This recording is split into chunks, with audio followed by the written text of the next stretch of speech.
Merci beaucoup pour votre assistance et votre présence dans les cours de ce soir. Nous sommes en train de parler sur les clés pour vaincre les tempêtes.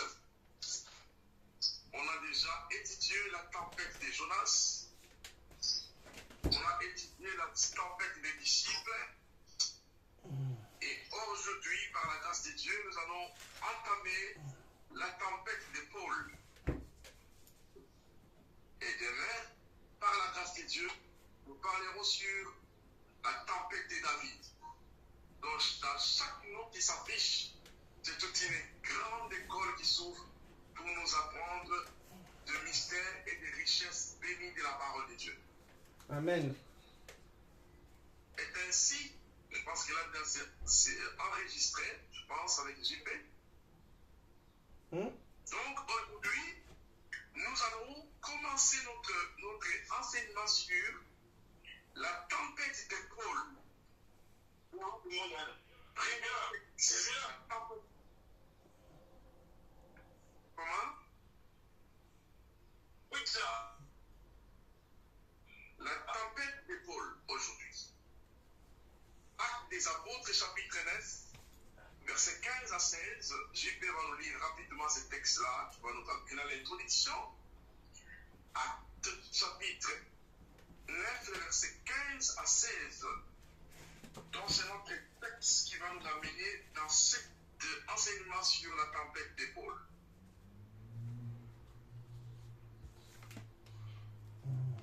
Actes, chapitre 9, le verset 15 à 16. Acte 9, 15 à 16. Oh non, le 15, il est où? Je l'ai. J'y suis. Je lis la parole de Dieu. Amen. Mais le Seigneur lui dit, vas-y, car cet homme est un instrument que j'ai choisi pour faire connaître mon nom aux non-juifs, aux moi et aux rois et aux Israélites. Je lui montrerai tout ce qu'il doit souffrir pour moi. Très bien. Retenez que nous allons parler de la tempête qui a soufflé dans la vie d'un homme appelé Paul. Et là, ce texte nous amène directement vers cet homme et les tempêtes terribles qui ont soufflé dans sa vie. Là, nous voyons l'appel de Paul. Jésus dit au serviteur, au disciple Ananias, va prier pour Paul, car cet homme est un instrument que j'ai choisi pour porter mon nom aux nations, aux rois et au peuple juif. Nous allons répartir l'enseignement sur la tempête de Paul en 3 parties. Écrivez les 3 parties de notre enseignement sur la tempête de Paul. Donc, nous allons établir cet enseignement sur la tempête de Paul en 3 parties. Première partie, on va voir sur l'appel et la mission de Paul. L'appel et la mission de Paul. Deuxième partie, nous parlerons sur les différentes épreuves de Paul dans le ministère. Les différentes épreuves de Paul dans le ministère. Donc, première partie, on va parler sur l'appel et la mission de Paul. Et deuxième partie, on parlera sur les différentes épreuves que Paul a endurées dans le ministère. Et troisième partie, nous verrons l'amitié de Paul avec Timothée. L'amitié de Paul avec Timothée. Donc nous verrons ces 3 parties-là qui vont caractériser l'enseignement sur la tempête de Paul. Là, donc premièrement, l'appel et la mission de Paul. Deuxièmement, nous parlerons sur les différentes épreuves de Paul. Et troisièmement, nous parlerons sur l'amitié de Paul avec Timothée. Ici, nous allons voir par introduction que la tempête de Paul est causée à cause de son appel et de sa mission. La tempête de Paul est causée, donc, est occasionnée par son appel et par sa mission.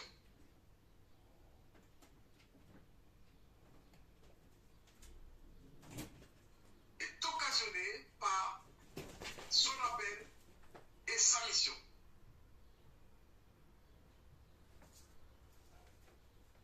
Alors, écrivez aussi les 3 zones de la mission de Paul. Attendez. L'appel de Paul est... Et sa mission.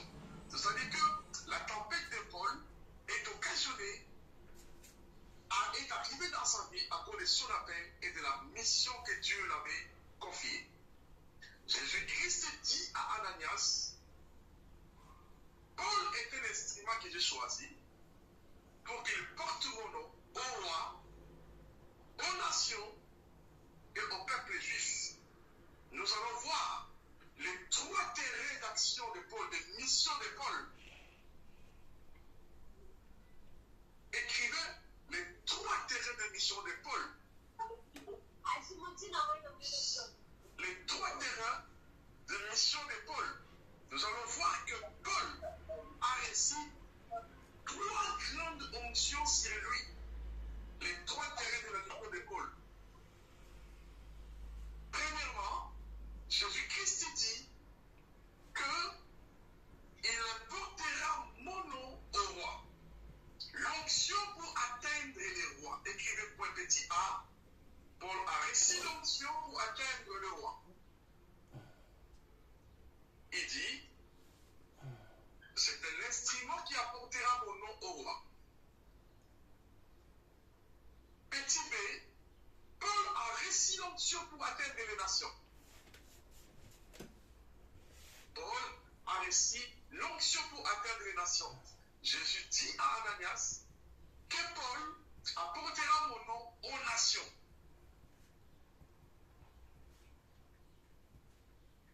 Au roi, aux nations, et petit c, Paul a reçu l'onction pour aller prêcher le peuple juif.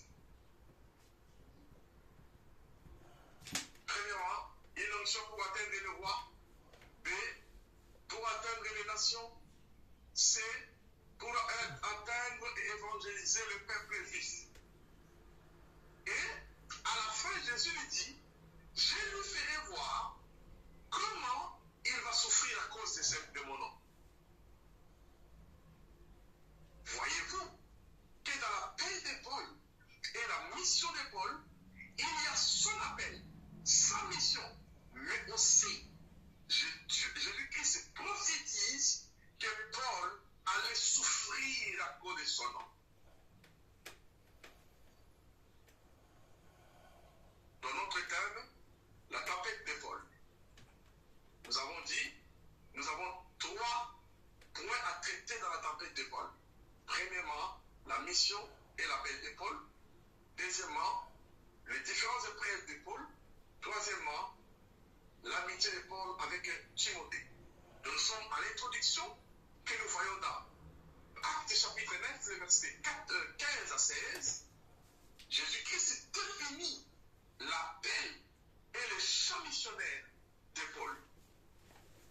Je l'ai choisi pour porter mon nom aux nations, au roi et au peuple d'Israël. Et je lui ferai voir combien il allait souffrir à cause de son nom-là. Et notez bien dans votre carnet de notes que la grandeur de votre mission détermine le niveau de vos épreuves. La grandeur de la mission, la taille de la mission que Dieu vous donne détermine le niveau de vos épreuves ou de votre tempête, de vos épreuves. Donc nous voyons que Dieu lui dit, cet homme est un instrument que j'ai choisi pour qu'il porte mon nom au roi, aux nations et au peuple d'Israël. Et Jésus n'hésite pas à dire, je lui ferai voir comment il allait souffrir à cause de son nom. Donc notez bien que quand Dieu nous appelle au ministère, ce n'est pas seulement pour danser, avoir la gloire, le succès, les acclamations, mais l'appel et la mission que Jésus nous confie réserve aussi de grandes épreuves et des combats. Notez que la tempête de Paul a souffert parce qu'il a reçu l'onction pour atteindre le roi, l'onction pour atteindre les nations et l'onction pour atteindre le peuple d'Israël. C'était une mission tellement grandiose qui devait amener Paul dans une vie hors du commun. Et nous allons étudier en profondeur le parcours de ces grands soldats de l'évangile. Quelles sont les tempêtes qu'il a endurées dans sa vie. Et nous allons voir que quand vous avez en vous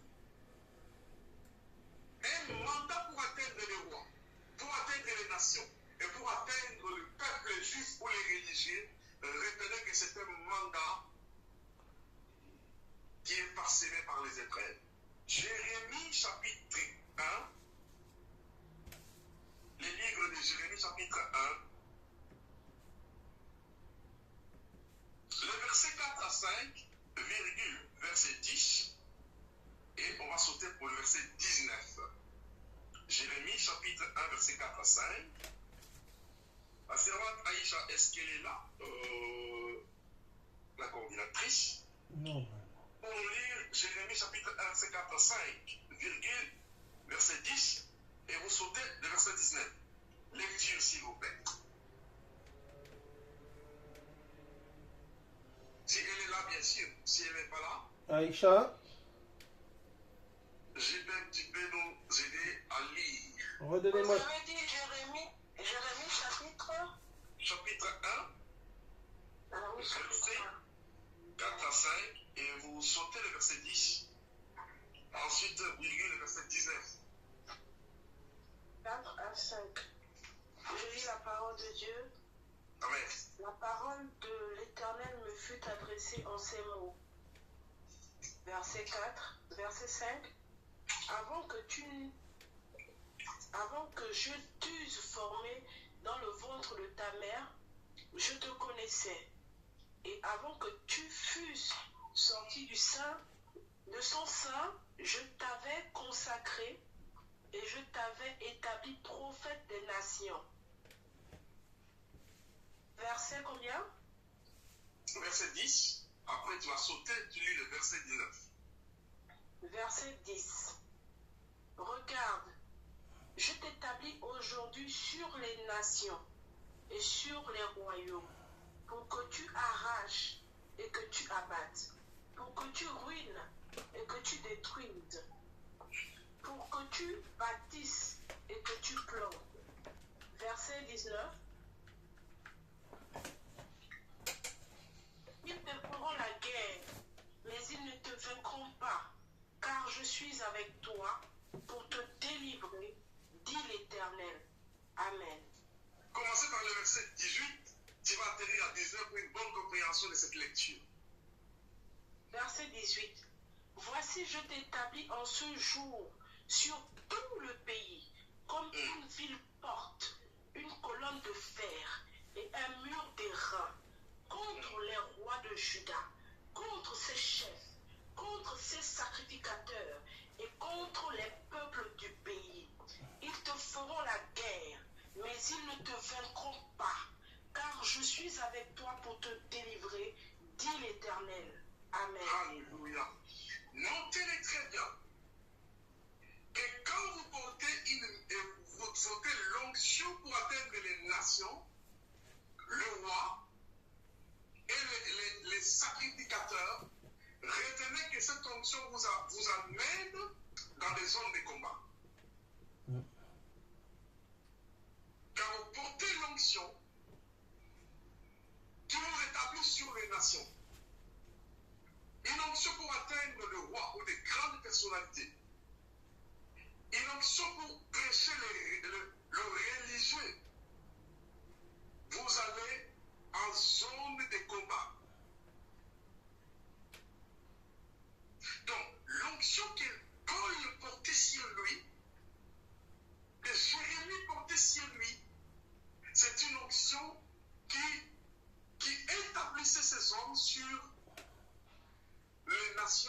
sur le royaume et envers le sacrificateur.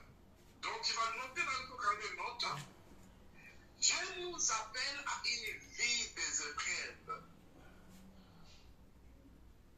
Dieu nous appelle dans une vie des épreuves.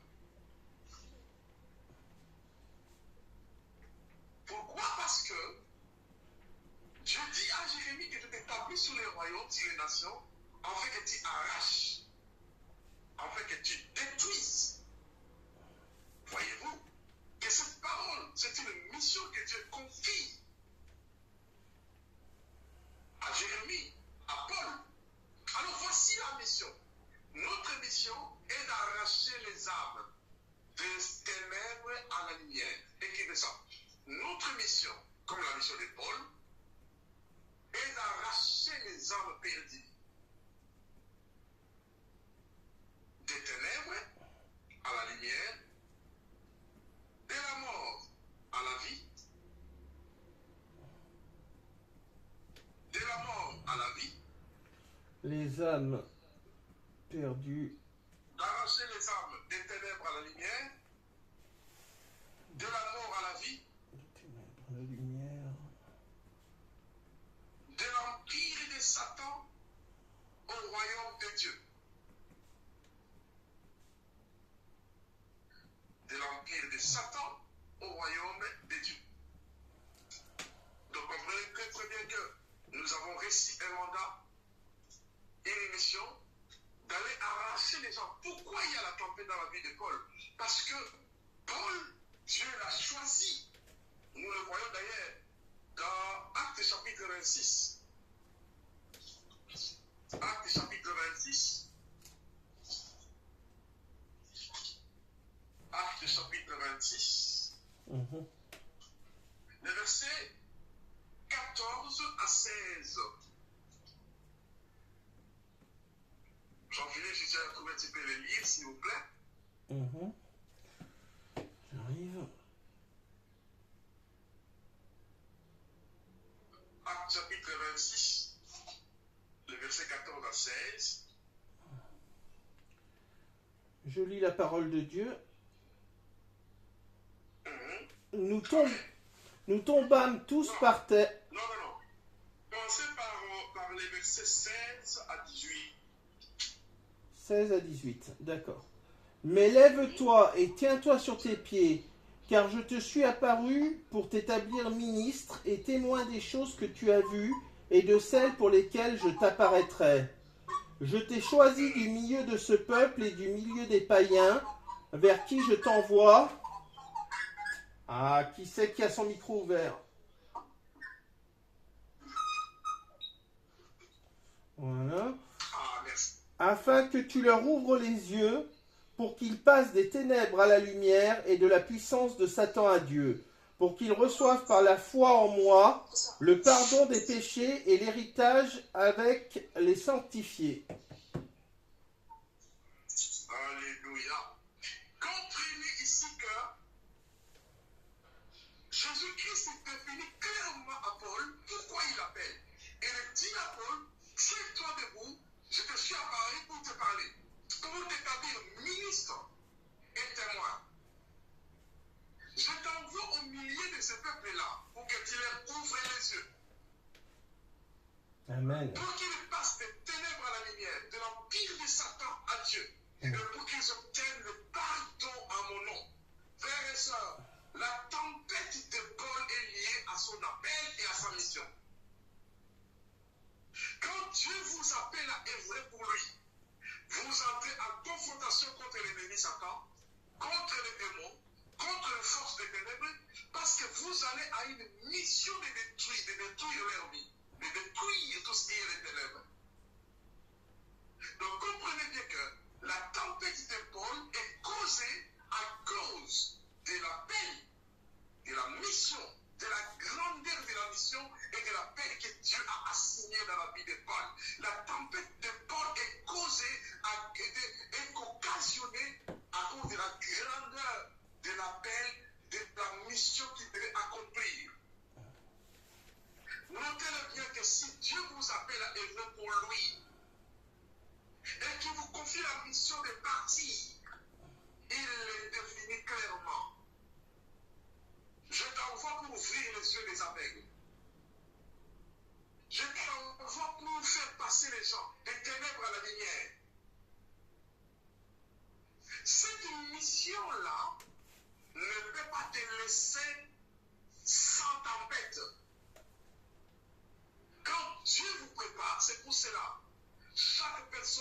former comme militaire, on forme des militaires avant de les envoyer en mission. Chaque appel dans la mission exige une formation. Pourquoi? Parce que le mandat que Jésus confie à Paul est un mandat qui va l'amener à des difficultés que vous n'avez pas d'idée. Nous allons le voir. Mais la Bible dit, alléluia, la Bible dit une chose importante que cet appel, cette mission de Paul, c'est lui-même le Seigneur qui lui confie ça. Notez bien, avant d'aller faire des choses pour Dieu, il faut être sûr que c'est lui-même qui vous envoie. C'est lui-même qui vous envoie. Amen. Donc avant d'aller, avant d'oser faire quoi que ce soit, tu dois être sûr et certain que c'est lui qui t'établit et c'est lui qui t'envoie parce que l'enjeu est de taille, parce qu'il y a des risques, parce que la mission s'avère périlleuse. Nous le verrons ici dans les notes d'études. Ici, nous voyons que Jésus a parlé à Ananias que c'est lui qui choisit Paul pour l'envoyer. Au chapitre 26, verset 16 à 18, Jésus apparaît à Paul et lui dit, lève-toi, tiens-toi debout. Et Jésus apparaît pour te parler. Si Dieu t'appelle, tu dois être conscient que c'est lui qui t'appelle. Jésus dit à Paul, tiens-toi debout, je te suis apparu pour te parler. Frères et sœurs, si Dieu te confie une mission, ne sois pas pressé. Il faut vérifier vraiment que c'est lui qui te confie la mission. Parce que si c'est toi-même qui parles de ta façon, ce n'est pas pour la gloire, ce n'est pas pour le succès. L'appel de ces hommes comme les apôtres n'était pas pour bâtir des noms célèbres, mais c'était la mission suicide. Amen. C'est pour cela que, avant d'aller œuvrer pour Dieu, je mets accent, tu dois être sûr que c'est lui qui t'appelle et qui te confie la mission. Nous allons parler sur la tempête de Paul, mais la tempête de Paul nous amène directement à comprendre que sa tempête était occasionnée à cause de son appel, à cause de sa mission. Avez-vous une mission pour le Seigneur? Avais-tu réussi un mandat? Retenez que dans l'appel, il y a des moments de gloire, il y a aussi des moments de grande souffrance. Actes des Apôtres, chapitre 20. La servante, la coordinatrice prépare. Actes chapitre 20.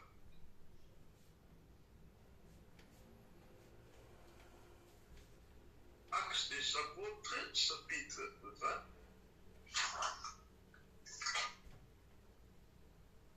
Les versets 23 à 26. À 25, s'il vous plaît. Acte chapitre 20. Acte 20, 23 à 25. 23 à 25. Je lis la parole de Dieu. Amen. Seulement de ville en ville. C'est ça? Oui, c'est ça. D'accord. Seulement de ville en ville, l'Esprit Saint m'a dit que les liens et des tribulations m'attendaient. Mais je ne fais pour moi-même aucun cas de ma vie, comme si elle m'était précieuse, pourvu que j'accomplisse ma course avec joie et le ministère que j'ai reçu du Seigneur Jésus, d'annoncer la bonne nouvelle de la grâce de Dieu. Verset 27. 25. Et maintenant, voici, je sais que vous ne verrez plus mon visage, vous tous au milieu desquels j'ai passé en prêchant le royaume de Dieu. Amen. Merci beaucoup, servant de Dieu. Ici, il y a des éléments clés dans ce passage. L'apôtre dit, de ville en ville, le Saint-Esprit m'avertit. Soulignez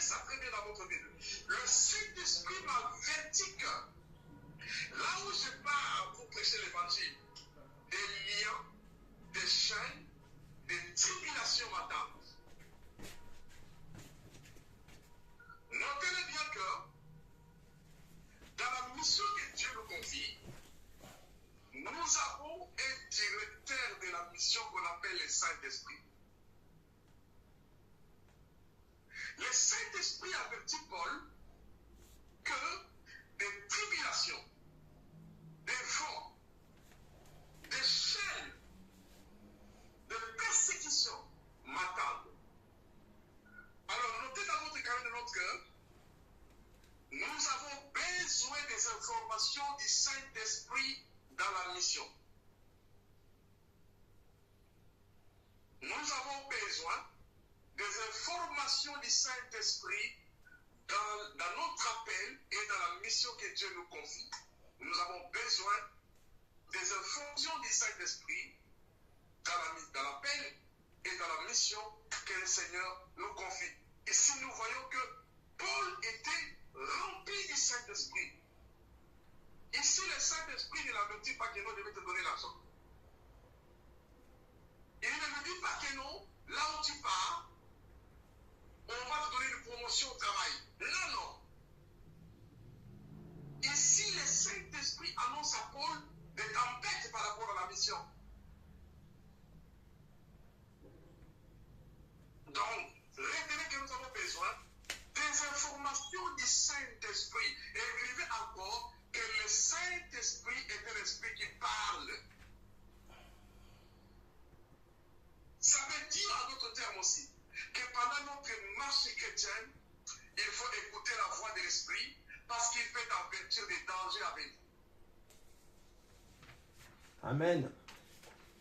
Donc, dans notre étude, dans ce point-là, nous saisissons d'abord que le Saint-Esprit, Paul révèle que dans chaque ville, le Saint-Esprit m'a averti. Ça révèle aussi l'intimité de Paul avec le Saint-Esprit.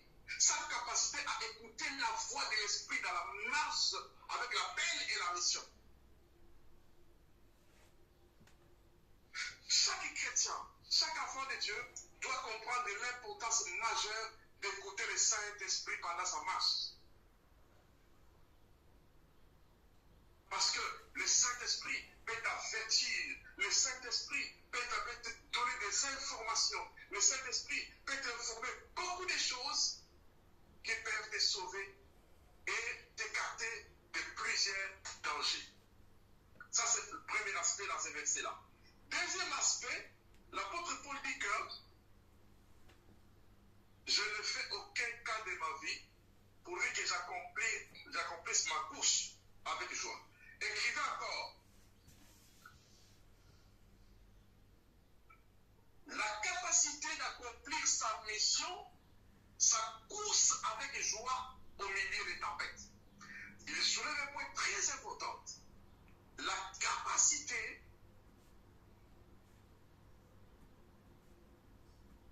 à accomplir sa course avec joie au milieu des épreuves. Donc, il révèle encore un autre aspect dans ces versets-là, que malgré le Saint-Esprit m'a averti des dangers, des épreuves, des souffrances, mais je ne me décourage pas, je ne fuis pas, je ne lâche pas, mais j'accomplis ma course avec joie. Notez-le bien. Et le rôle du Saint-Esprit dans l'appel et dans la mission, c'est de nous fortifier, de nous donner la joie et le courage, même au milieu des difficultés et des épreuves. Le rôle du Saint-Esprit est aussi de nous donner la force, le courage, la joie d'accomplir la mission, même au milieu des épreuves, même au milieu des souffrances, même au milieu des difficultés. L'apôtre Paul dit d'accomplir ma course, pas avec tristesse, pas avec lamentation, pas avec de tourment, non, mais d'accomplir ma course avec joie. La capacité d'accomplir la course avec joie au milieu des épreuves et des souffrances. Donc comprenez très très bien ce que l'apôtre dit. De ville en ville, l'Esprit m'avertit que des chaînes et des tribulations m'attendent. Serviteurs et servants de Dieu, quand nous sommes appelés au ministère, mettez bien en tête que l'Esprit de Dieu nous avertit des dangers, mais l'Esprit de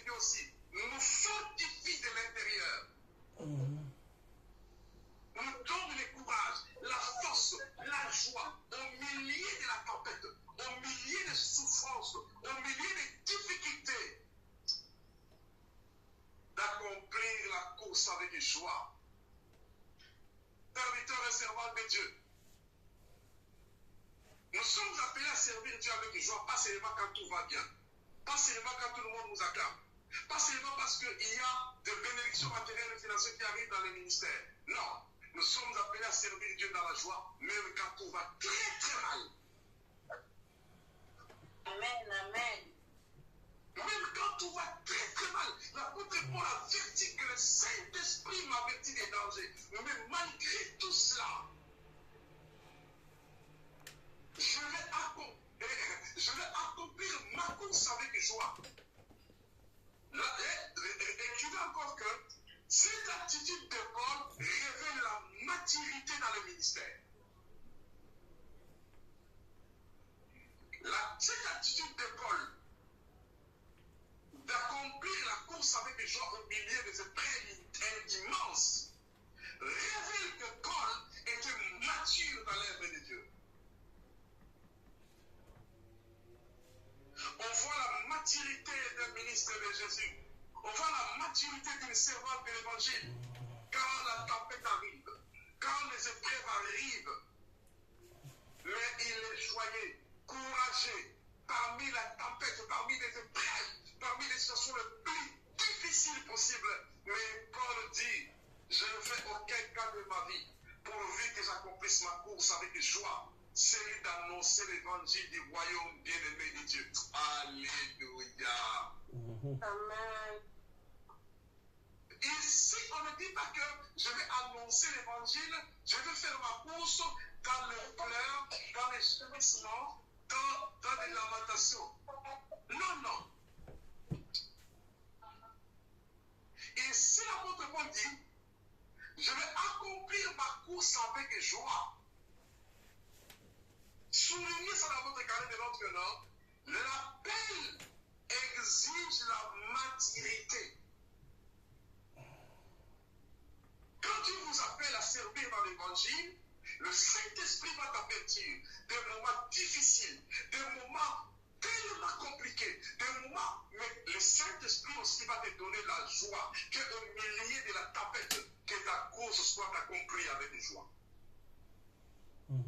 Ça révèle une attitude de maturité en tant qu'instrument de l'évangile. Et cette attitude révèle, comme un autre point écrivait, la détermination de Paul. La détermination. L'appel au ministère exige la détermination. Nous prenons un exemple d'un pilote qui fait survoler un Boeing 217, 318, en plein ciel. S'il y a des personnes qui sont courageuses, que j'admire, ce sont des pilotes. Parce qu'ils montent avec des tonnes de charges et de vie des gens, et ils entrent dans des zones de turbulence. Ils gardent le calme. Qu'est-ce qui motive ces gens-là? La détermination à atterrir à destination.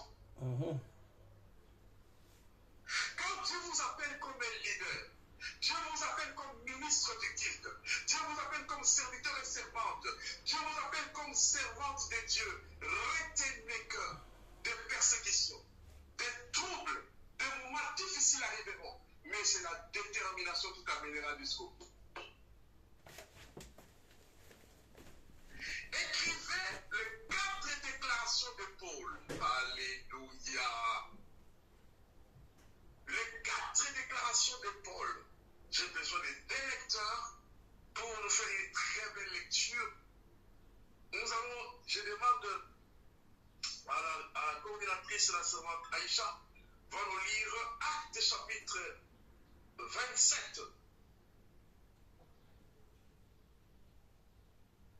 Actes chapitre 27. Les versets 23 à 26. Acte 27, 23 à 26. Et je demande encore à Jean-Philippe, il est sorti, il est parti où? vais me lire.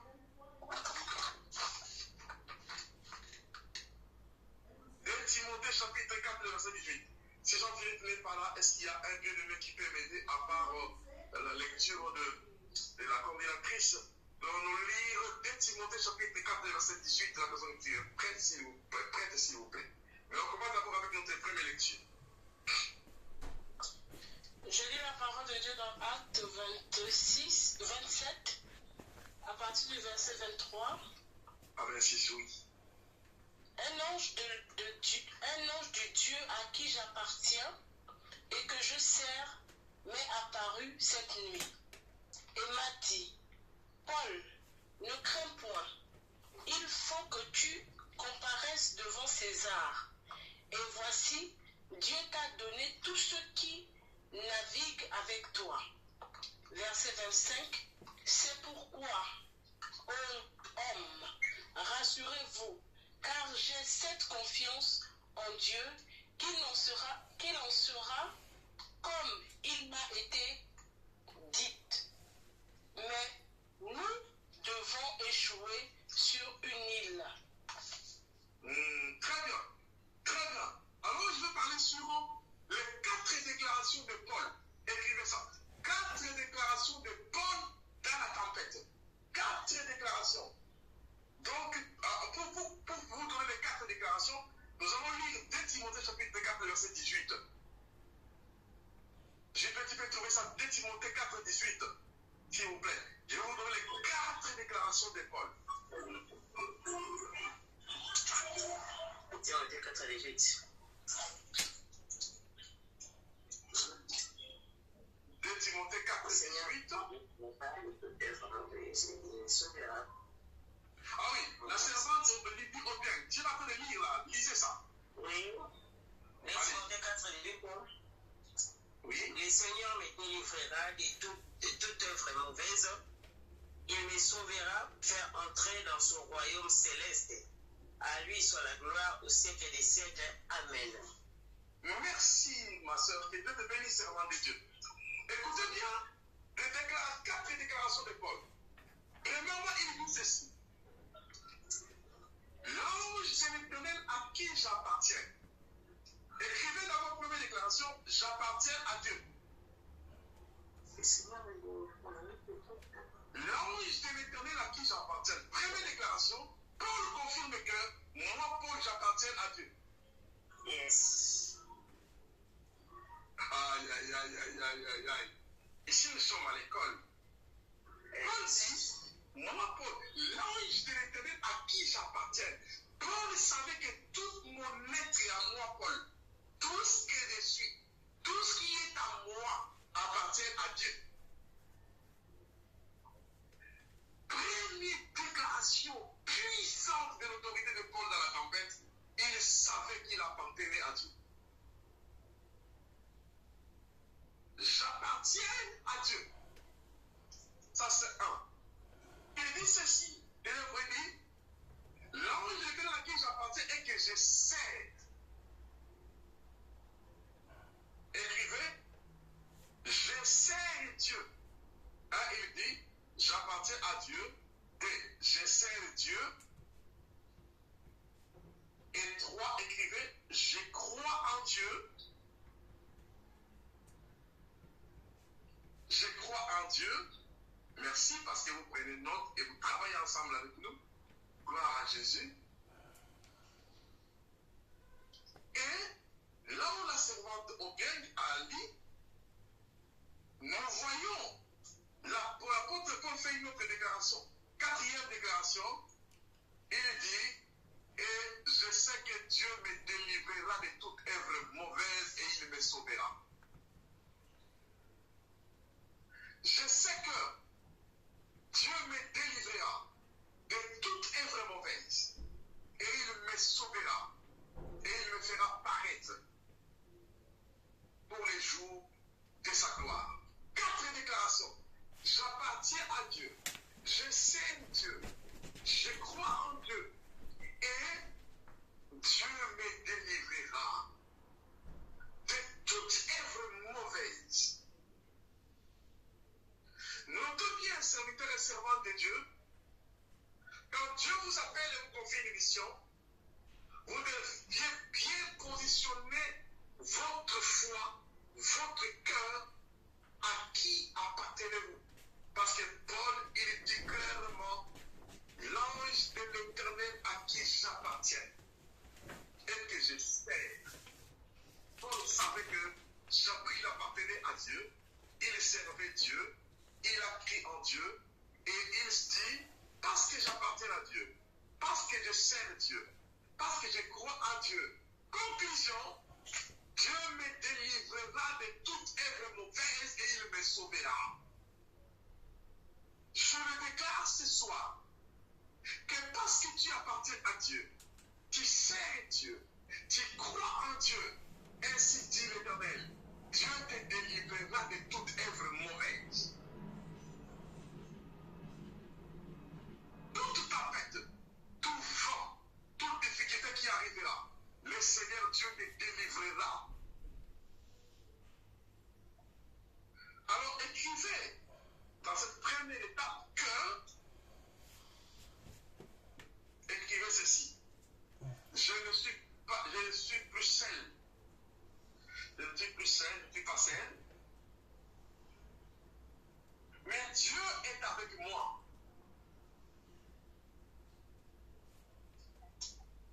Je ne suis pas seul, mais Dieu est avec moi. La Bible dit, avec Dieu nous ferons des exploits et il écrasera nos ennemis. Je ne suis plus seul, mais Dieu est avec moi. Et la Bible dit, avec Dieu, nous ferons des exploits et il écrasera nos ennemis. Donc comprenez que l'apôtre Paul, il trace des déclarations puissantes qui révèlent sa résistance, sa puissance, sa résilience dans ces 4 déclarations. Il dit, l'ange de l'Éternel à qui j'appartiens. Retenez que quand Dieu vous confie la mission, quand Dieu vous appelle à travailler pour lui, il met un ange à votre disposition. Alléluia. L'ange de l'Éternel à qui j'appartiens et que je sers m'est apparu. Il s'est approché de moi. Ça veut dire qu'il y a des anges qui nous entourent pendant l'action. Merveilleux, merveilleux, merveilleux. Maintenant, on va partir au deuxième point de notre point sur les épreuves de Paul en question. Nous allons entrer maintenant dans les épreuves de Paul en question. Jean-Philippe va nous lire, Philippe va nous lire Philippiens chapitre 4, versets 12 à 13. Et la servante Aïcha va nous lire 2 Corinthiens 11, le verset 23 à 33. Là, nous allons étaler maintenant les vraies tempêtes de Paul. Donc là, nous entrons vraiment dans les tempêtes de Paul. Philippiens 4, 12 à 13. Ok. Philippiens 12 à 13, je lis la parole de Dieu. Oui. Je vais vivre dans l'humiliation et je sais vivre dans l'abondance. En tout et partout, j'ai appris à être rassasié et à avoir faim, à être dans l'abondance et à être dans la disette. Je puis tout par celui qui me fortifie. Répète la lecture. Je répète. Je sais vivre dans l'humiliation et je sais vivre dans l'abondance. En tout et partout, j'ai appris à être rassasié et à avoir faim, à être dans l'abondance et à être dans la disette. Je puis tout par celui qui me fortifie. Je puis tout par celui qui me fortifie. Et écoutez bien, qu'un ministre de Dieu doit apprendre. Là, la phrase qui saute aux yeux. Dans les phrases de Paul, il dit que Dieu a appris. J'ai appris à vivre quand j'ai faim et à vivre dans l'abondance, dans la disette ou dans l'abondance. J'ai appris à vivre dans la honte ou à vivre dans la gloire. J'ai appris à vivre en tout et partout, car je peux tout par celui qui me fortifie. Merveilleux, merveilleux. merveilleux. Notons-le bien dans notre cœur. Dieu veut que nous soyons stables dans notre appel. La stabilité dans l'appel à toutes circonstances. Cette force de la parole que l'apôtre Paul révèle ici, révèle d'un homme qui a une stabilité dans l'appel et dans la mission que même le diable ne peut pas l'empêcher. L'apôtre révèle un aspect très important. Il dit, Dieu m'a appris à vivre dans l'abondance, à vivre quand j'ai faim. Dieu m'a appris à avoir beaucoup des habits et à ne rien avoir. Dieu m'a appris à être dans la gloire et à être vraiment dans la honte totale. Dieu m'a appris, c'est la maturité de l'homme de Dieu. La maturité dans l'appel, la maturité dans la mission, apprendre. Ici on parle, Dieu m'a appris, j'ai appris. Ça veut dire que Paul a appris dans ses souffrances. Il y a des gens qui pensent que quand tu t'appelles aujourd'hui, demain il y a des voitures, des maisons et beaucoup d'autres choses. Il y a des gens qui pensent aujourd'hui, quand Dieu t'appelle, il y aura toujours la rose, il y aura toujours des tapis rouges, des bling-bling. Il y a des gens qui pensent que quand Dieu vous appelle, il y aura tout de suite. Mais dans tout ceci, le grand apôtre Paul nous exhorte qu'il a appris, chers chrétiens, chers serviteurs de Dieu, apprenez à être heureux même quand vous avez peur. Apprenez à être dans la joie même quand vous êtes par terre, quand vous n'avez vraiment rien. Apprenez à être dans la joie. L'apôtre Paul dit, Dieu m'a appris. Ça veut dire encore, notez bien que Dieu nous forme dans nos épreuves. Notez bien que Dieu nous forme, nous apprend. Dieu nous forme, Dieu nous apprend dans nos épreuves. Parce que là, l'apôtre Paul révèle que j'ai appris. C'est-à-dire qu'il a appris comment? Il a appris pendant ce moment d'épreuve. C'est-à-dire, il existe une école qu'on appelle école des épreuves. Écrivez ça. École des épreuves. Et l'apôtre Paul dit, j'ai appris dans cette école-là comment être heureux, comment être de bien, comment être dans la joie, même dans les épreuves. Maintenant, on va vous établir la liste avec la coordinatrice, la liste de véritables tapettes que Paul a endurées. Lisez-nous ce verset, ce merveilleux texte de Corinthiens 11, 23 à 33. 2 Corinthiens. Est-ce que la servante Aïcha est partie ou elle est là? 2 Corinthiens à partir du verset. À partir du verset 23.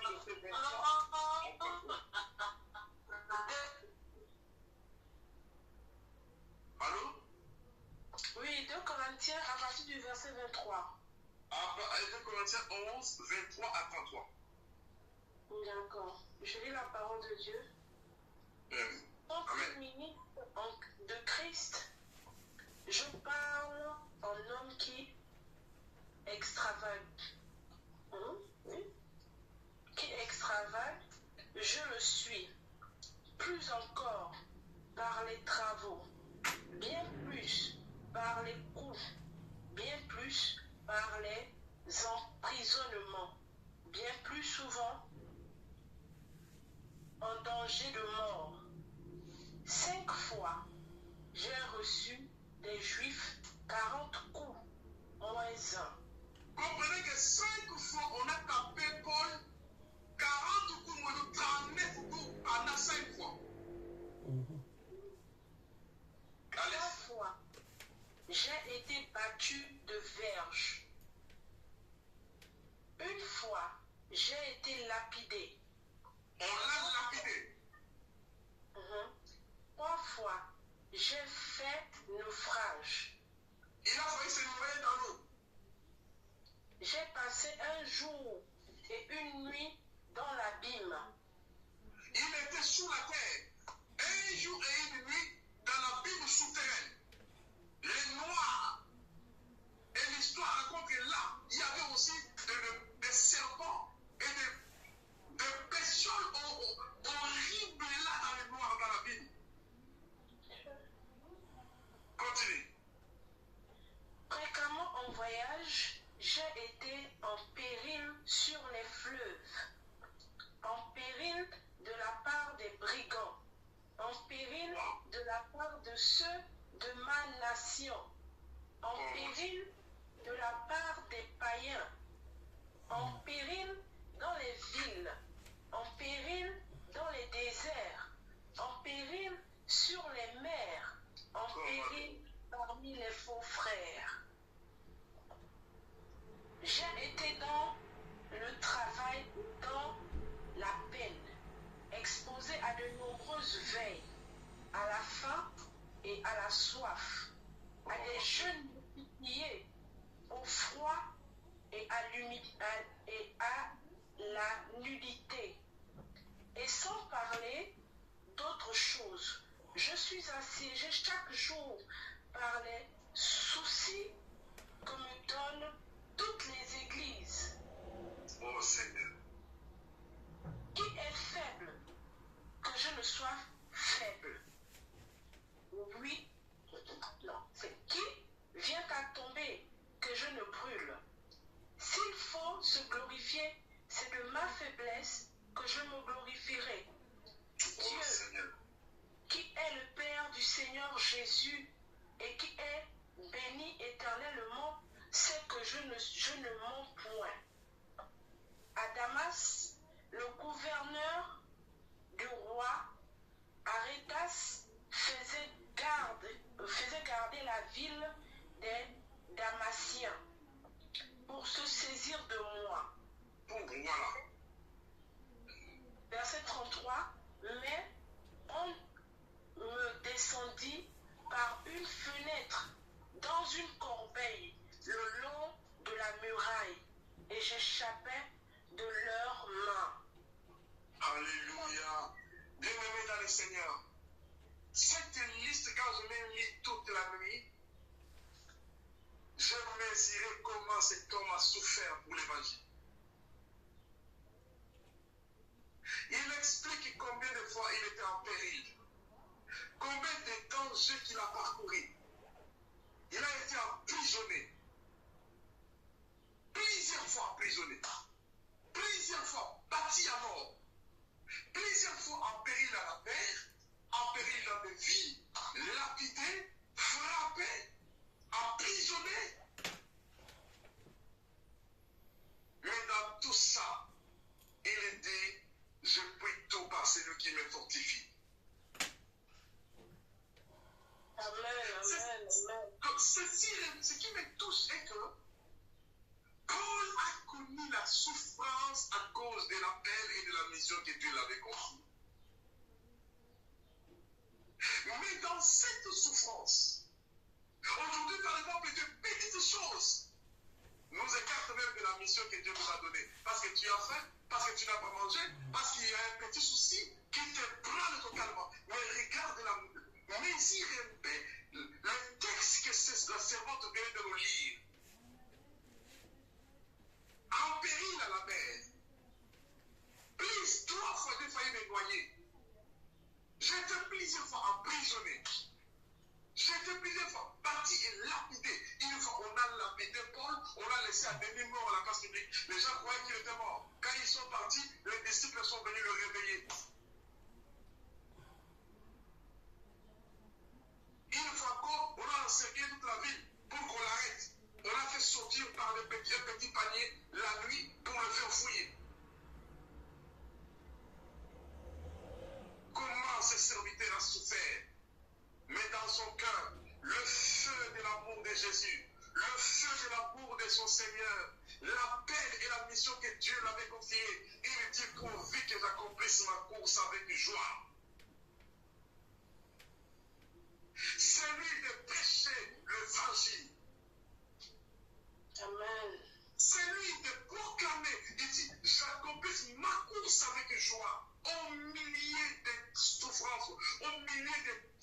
d'intimidation, au milieu de toutes sortes d'attaques. Il parle même des juifs et des faux frères. Qui provoquent que l'apôtre Paul ce soir, il y a même une fois même, on a fait un gêne pour qu'il meure. Les gens ont gêné, pas pour prier à Dieu, mais pour qu'il meure. Vous comprenez que quand Dieu vous appelle, ce n'est pas un jeu. Quand Dieu vous appelle, Dieu doit vous équiper, vous former, vous préparer à être solide pour accomplir la mission jusqu'au bout. Amen. Quand Dieu vous appelle, il ne faut pas être faible, sinon tu ne tiendras pas. Quand Dieu vous appelle, il doit positionner votre cœur à être solide, quel que soit. Donc, c'est une décision pour Paul. Je ne tiens aucun cas de ma vie pourvu que j'accomplisse ma course avec joie.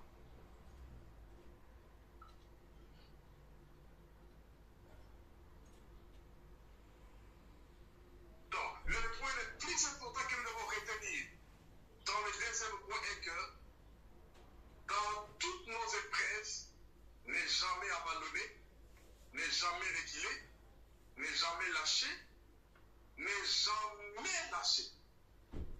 Ne jamais lâcher, ne jamais abandonner, ne jamais quitter ou ne jamais laisser ta mission. Donc quand Dieu t'appelle, il est très important de comprendre que quand Dieu t'appelle, tu as besoin de la persévérance, tu as besoin de la détermination, tu as besoin d'être solide, tu as besoin d'être déterminé, tu as besoin d'être déterminé, tu as besoin d'être solide, tu as besoin d'être persévérant. Donc, nous regardons dans l'attitude de Paul, nous comprenons par là que Paul avait une position, Paul avait une détermination. Et cette détermination-là, Dieu veut que nous puissions aussi l'avoir. Ça veut dire que Dieu t'appelle, il te confie la mission, n'abandonne pas, ne recule pas, ne laisse pas. N'oubliez pas les 4 déterminations, les 4 déclarations de Paul qu'on a vues tout à l'heure. J'appartiens à Dieu, je sers Dieu, je crois en Dieu et il me délivrera de toute œuvre mauvaise. Ce que vous entendez, ce ne sont pas seulement des paroles. Mais ma prière à Dieu que cet enseignement que nous soutirons de la vie de Paul s'installe aussi dans votre caractère. Amen. Ça s'installe aussi dans votre position. Ça s'installe aussi dans votre nature. Que vous soyez comme des rocs qui n'abandonnent jamais, qui ne reculent jamais, qui ne laissent jamais, mais qui s'accrochent jusqu'au bout. Je souhaite un jour, dans cette école, que nous allions là au ciel, à côté de Jésus, et que nous puissions poser la question à notre grand frère Paul. Comment tu avais fait pour ne pas abandonner? Quand Dieu vous demande et vous confie la mission, ne reculez pas, n'abandonnez pas, ne lâchez pas. Mais nous allons voir que dans cette fournaise de souffrance, Paul a bâti des églises. Paul a écrit les épîtres que nous lisons, souvent en prison.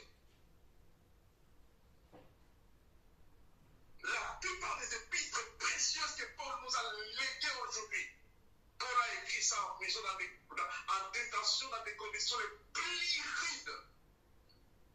Dans la prison à Rome, dans la prison à Philippe, Paul écrivait des lettres. Il fortifiait les églises. Parce qu'il n'y avait pas un autre moyen de communication. Il n'y avait pas d'électricité. Quand on est en prison pendant l'hiver à Rome, à cette époque-là, il n'y avait pas d'électricité, il n'y avait rien. Il faisait froid. Mais il prenait toujours l'encre avec des papiers et il écrivait pour nous laisser un héritage. Amen. Il nous a laissé un héritage des épîtres puissants des enseignements qui ont déposé d'ailleurs le fondement de la grande doctrine du Christ. Mais comment il a écrit ça? Il a écrit ça dans des conditions les plus difficiles. Mais ce qui est un peu difficile aujourd'hui, Nous avons des conditions propices pour amener l'évangile très loin. Nous avons tous les moyens possibles, mais nous faisons moins. Mais celui qui n'avait pas beaucoup de moyens, dans des conditions les plus difficiles, il a travaillé plus. Comment nous serons jugés devant le Seigneur?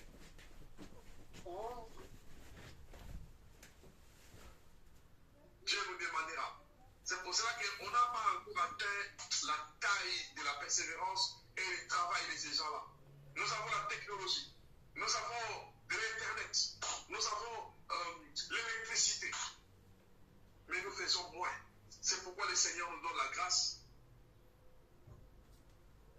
que dans chaque épreuve, moi ce qui m'a encore et que j'ai aimé ici dans ce texte, la façon qu'il est en train de lister le nombre des épreuves qu'il a rencontrées.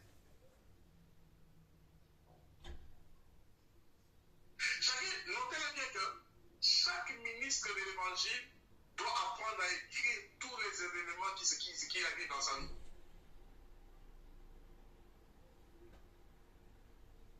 L'art de noter des événements qui arrivent dans votre vie est très important. L'apôtre Paul nous apprend aussi un aspect très important que tous les événements, bons ou mauvais, qui lui sont arrivés, il a noté ça. En 2023, j'ai fait une très belle rencontre avec mon ami Jean-Philippe. J'ai fait une belle rencontre avec Maryse. J'ai fait une belle rencontre avec mon très cher frère Fabien. Awan. Avec la Bishop.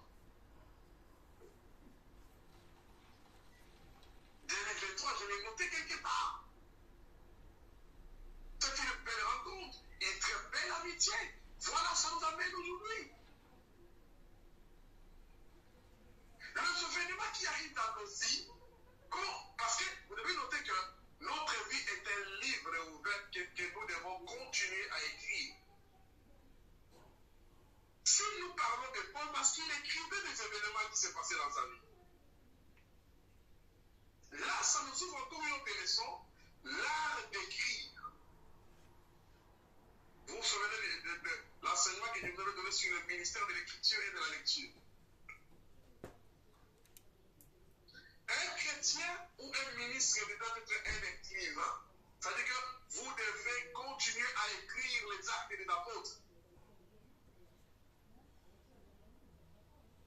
Un serviteur de Dieu, une servante de Dieu, doit avoir la capacité d'écrire. Pourquoi Paul nous a laissé l'héritage? Parce qu'il avait l'art d'écrire. Oui, par exemple, on est en train de prendre les cours, je ne sais pas combien de personnes qui trouvent l'importance de prendre les notes, de prendre les cours que le roi est en train de donner. La puissance et le secret de Paul, c'est parce qu'il savait l'importance de lire et d'écrire. Si Paul n'avait pas écrit les événements qui sont arrivés, nous aujourd'hui, on n'allait pas avoir plusieurs épîtres de Paul. On n'allait pas avoir des enseignements riches dans la vie de Paul. Pourquoi nous avons ces informations? C'est parce que Paul savait l'importance de l'écriture. Un chrétien, un serviteur ou une servante qui veut aller loin, qui veut être solide dans le ministère, il doit cultiver l'art d'écrire et l'art de lire.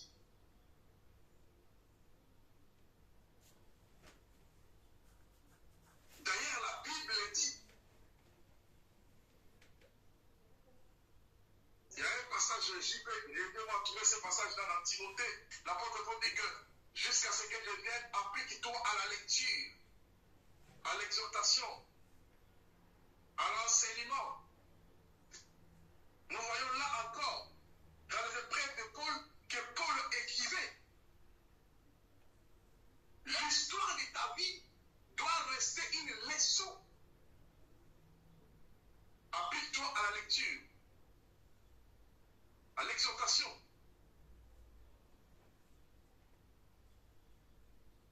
Va 1 ou 2 Timothée, quelque chose comme ça. Donc ça nous apprend quelque chose de très très important là. Que les chrétiens, les serviteurs et les servants de Dieu doivent avoir la capacité de lire. Nous, à l'école publique, à l'université, là où on a étudié au campus, de vraiment, pendant les années que j'ai pu à lire au moins 250 livres. Et vous cherchez quel verset exactement? Là où Paul dit à Timothée, jusqu'à ce que je vienne te voir, applique-toi à la lecture, à l'exhortation, à l'enseignement. Je ne sais pas quel verset. À l'enseignement. Veille à cela avec une entière persévérance. Donc l'apôtre Paul exhorte Timothée à lire.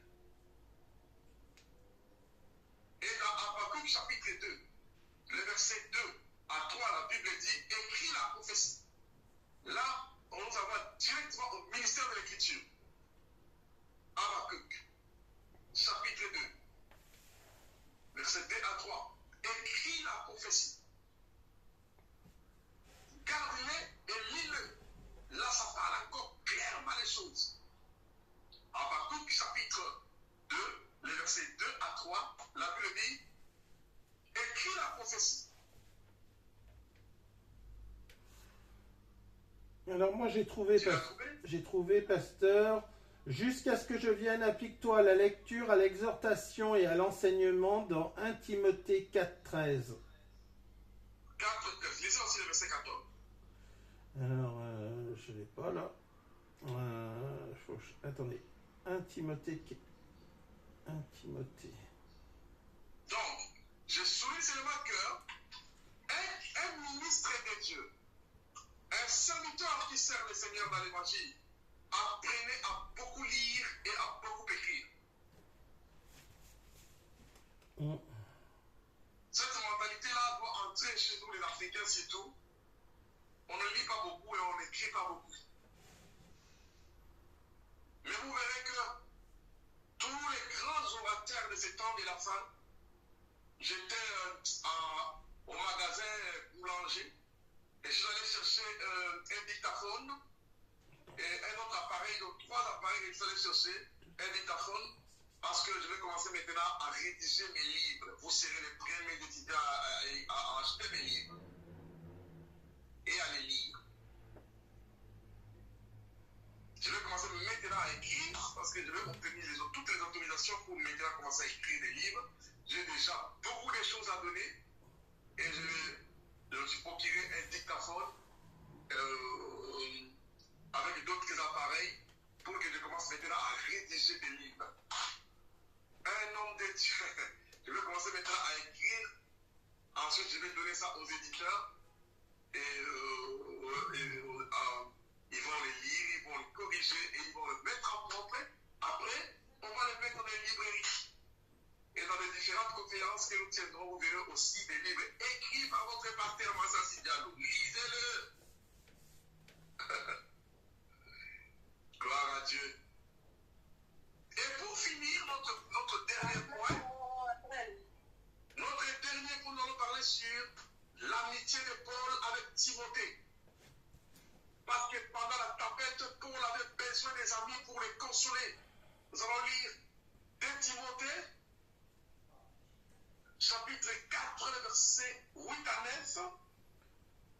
2 Timothée 4. 2 Timothée 4, 8 à 9. Écrivez tous ces passages-là, je vous donne. 2 Timothée, verset 4, chapitre 4, verset 8 à 9, avec JP. Et 2 Timothée, chapitre 2, le verset 13. Servante Aïcha.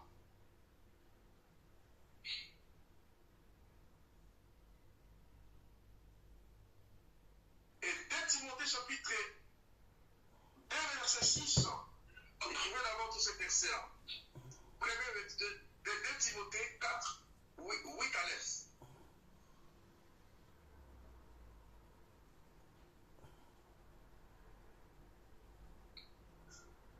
Timothée 4, 8 à 9. Je lis. Oui, lisez ça. Désormais, la couronne de justice m'est réservée. Le Seigneur, le juste juge, me la donnera dans ce jour-là, et non seulement à moi, mais encore à tous ceux qui auront aimé son avènement. Commencez d'abord par le verset... Avant D'accord. Oui. À partir du 7 alors. J'ai combattu Oui. le bon combat, j'ai achevé la course, j'ai gardé la foi. Désormais, la couronne de justice m'est réservée. Le Seigneur, le juste juge, me la donnera dans ce jour-là, et non seulement à moi, mais encore à tous ceux qui auront aimé son avènement. Viens au plus tôt vers moi. Verset 10. Alors, verset 10. Car Démas m'a abandonné par amour pour le siècle présent, et il est parti pour Thessalonique. Là où tu as dit que non, viens vite vers moi. Il dit quoi après? Car Démas m'a abandonné par amour pour le siècle présent, Continue. et il est parti pour Thessalonique. Crescent est allé en Galatie, Tite en Dalmatie. L'apôtre Paul dit d'abord une chose, écrivant l'apôtre Galate, une course achevée et un serviteur récompensé. Alléluia. Une course achevée et un serviteur récompensé. L'apôtre Paul dit, j'ai combattu le bon combat. J'ai achevé ma course. J'ai gardé la foi. Désormais, la couronne de justice me sera donnée par le Seigneur lui-même. Alléluia. Amen. Paul dit, j'ai combattu le bon combat. J'ai gardé la foi et j'ai achevé la course. Notez bien, serviteur et servant de Dieu, quand Dieu te confie un mandat, quand il va émarrer, n'abandonne pas. Ne renonce pas. Ne fuis pas. Et si l'apôtre Paul va dire à la fin de sa mission, j'ai combattu le bon combat, j'ai gardé la foi, j'ai achevé la course et la couronne me sera donnée. Et de Timothée chapitre 2, verset 3 dit quoi? S'il vous plaît. De Timothée, Timothée chapitre 3. Chapitre 2, verset 3. Oui. Souffre avec moi comme un bon soldat de Jésus-Christ. Amen.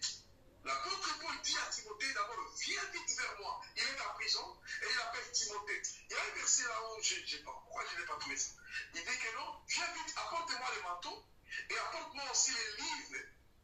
Si tous les livres qu'on appelle les parchemins amènent à moi, l'apôtre de la prison demande à son ami Timothée de venir le voir. L'unique ami, parce que les autres, il avait abandonné. Mais il avait besoin de son ami. Notez-le bien que quand on traverse les épreuves, on a besoin des amis fidèles. On a besoin des amis fidèles. On a besoin des amis qui nous entourent, des amis qui nous soutiennent, des amis qui nous assistent, qui viennent même nous voir. Et soulignez une chose, frères et sœurs, ne soyez pas indifférents quand un frère ou une sœur traverse des moments difficiles. Amen.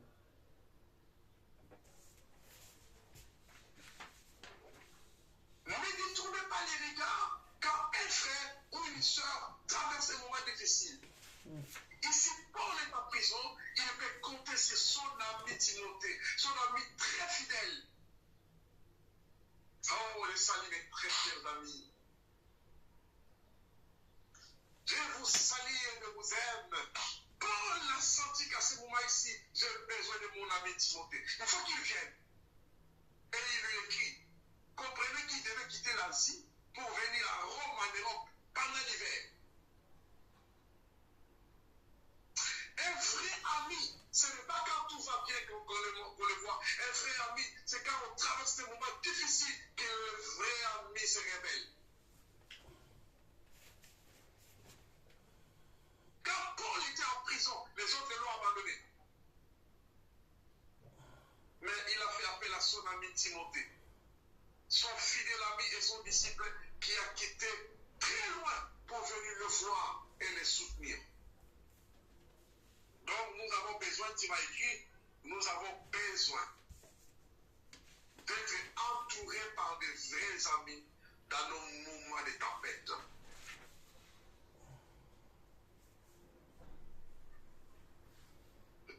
Dans nos moments de tempête. 2 Timothée chapitre 2, verset 6, dit quoi, s'il vous plaît? 2 Timothée quoi? 2 Timothée 2, verset 6. Il faut que le laboureur travaille avant de recueillir les fruits. Ça, c'est chapitre 6, chapitre 2 Timothée 2, 6, c'est ça? Oui. Lisez 2 Timothée 1, verset 13, s'il vous plaît. 2 Timothée 1, verset 13.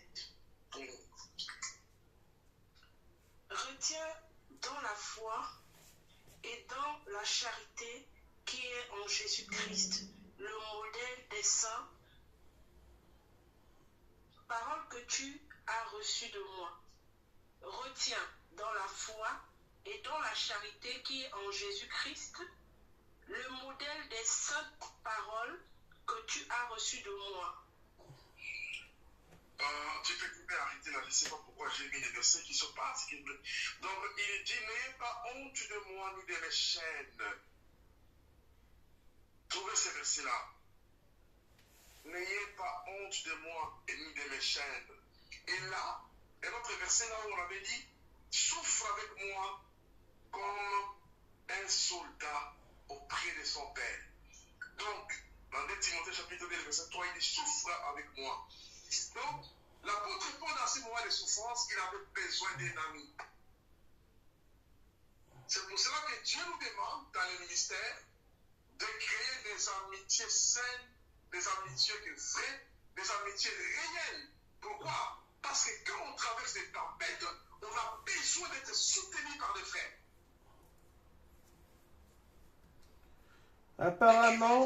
Apparemment, pasteur, c'est dans 2 Timothée 1, 8. 1, 8, allez-y. Alors, je ne l'ai pas encore, mais je vais le trouver. 2 Timothée 1 et 8. Alors, je l'ai. Gardant le souvenir de la foi sincère qui est avec toi, qui habita d'abord dans ton aïeul Loïs et dans ta mère Eunice, et qui, j'en suis persuadé, habite avec toi. Mais non, c'est pas le bon, c'est plus loin. N'aie donc point honte du témoignage à rendre à notre Seigneur, ni de moi son prisonnier, mais souffre avec moi pour l'Évangile par la puissance de Dieu. C'est ça? Amen. N'ayez pas honte de moi. N'ayez pas honte de Jésus.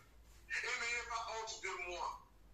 Son serviteur, il dit, son prisonnier. Mais souffre avec moi pour l'Évangile. Paul cherche son ami. Il cherche l'ami fidèle avec qui il peut s'accrocher dans la souffrance. Des amis qui viennent. Aujourd'hui, c'est déplorable de voir quand un frère, un homme de Dieu est dans le problème. Ce sont des hommes de Dieu qui ramassent des pierres, qui les lapident. C'est triste. Quand une personne entre dans les souffrances, dans les tribulations ou dans des épreuves, ce sont d'autres personnes, serviteurs de Dieu, qui se joignent aux païens pour les lapider. Notez bien, nous avons besoin que Dieu nous donne des amis fidèles. Des amis fidèles dans la foi. Dans le ministère, ne soyez pas seuls. Dans la foi chrétienne, ne marchez plus seuls. Nous avons besoin de frères, nous avons besoin de sœurs, nous avons besoin de personnes qui peuvent nous assister dans des moments de souffrance, dans des moments de difficulté, dans des moments où tout va très très mal.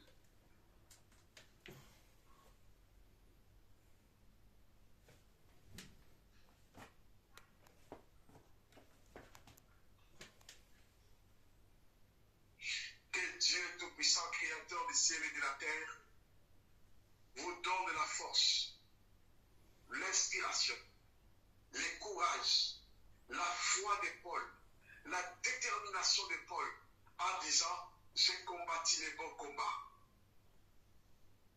J'ai achevé la course. J'ai gardé la foi. Désormais, la couronne de gloire me sera donnée par le Seigneur Jésus. Ça, c'est la conclusion des fidèles serviteurs de l'Éternel que nous appelons Paul. Amen. Aujourd'hui, nous avons vu la tempête de Paul, mais dans cette tempête, il a conclu que j'ai combattu le bon combat. J'ai achevé la course. J'ai gardé la foi. Il n'a pas perdu la foi. Il l'a gardée. Et il attend maintenant la couronne de gloire. C'est pourquoi nous avons compris que la course achevée et un serviteur récompensé. Notez-le bien que tout ce que nous faisons pour Dieu, un jour nous serons récompensés par Dieu. Que Dieu Amen. vous bénisse beaucoup pour notre intervention de ce soir. Et je crois fermement que le Saint-Esprit a parlé dans votre cœur comme il m'a parlé à moi-même et que le Dieu Tout-Puissant installe cet enseignement au fond de vous. Que quand il commence avec vous dans sa mission, ne l'abandonnez pas, ne lâchez pas, mais persévérez jusqu'au bout. Soyez bénis au nom de Jésus. Amen. Amen. Amen.